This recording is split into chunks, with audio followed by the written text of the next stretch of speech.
Can you please briefly introduce yourself in Chinese? 我是罗马修，我是美国人，也是攀岩人。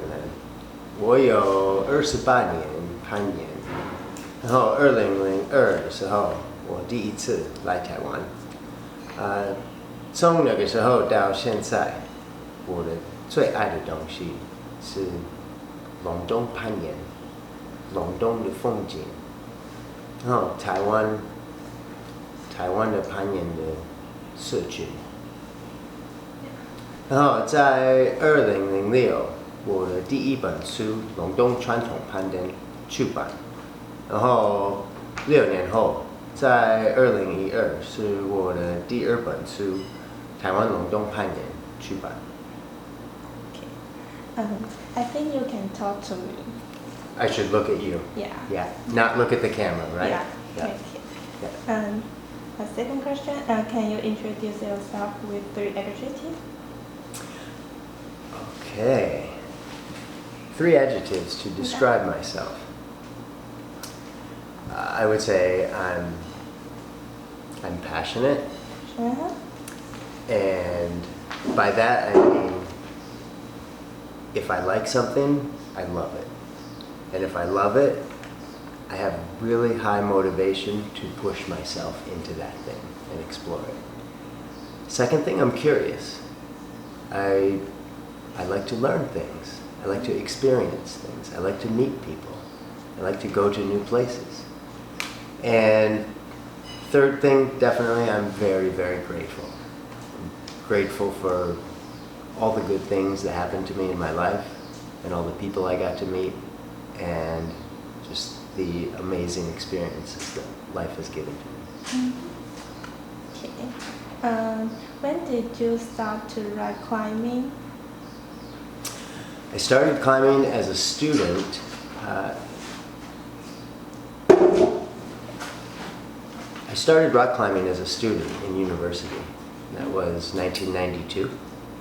And at that time, I was becoming interested in new kinds of adventure, things that were new to me. I wanted to experience new things.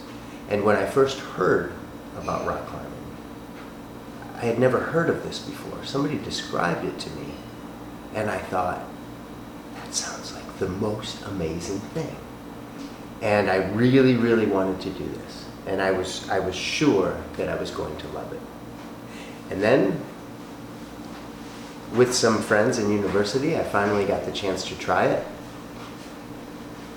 And I was terrified. It scared me. It really, really scared me. And I wasn't sure if I really wanted to try this. And then one day later, I thought, that's what I want to do. I want to learn how to do that, and I want to learn how to master my fear. And that became my goal. I wanted to master my fear. But what I didn't know then, and what took me a long time to learn, nobody masters fear. You cannot master fear. Fear is not something that we can control. But what we can do is we can try to learn ways to deal with our fear. And for me, I couldn't master my fear, but I found I could try to learn how to deal with it, how to manage it, and how to face things that scare me. And this became something that changed my life. And first I became passionate about rock climbing. And I love rock climbing because it scares me. It forces me to do things that I'm not comfortable with. It forces me to be afraid and to learn how to deal with it. And the things that I learned from that became things that have made my whole life so much better. And along the way, I got to travel to a lot of places. I shaped my life around rock climbing. And I loved to go to new places, especially the really famous places in rock climbing, and see all these beautiful countries and places and learn new things, but really, really, really get to meet all these people in all these places. And when I travel to climb, when I go to different climbing places, or when people travel here to Taiwan, getting to meet the people that have the same passion as me is the luckiest thing that I have. Okay.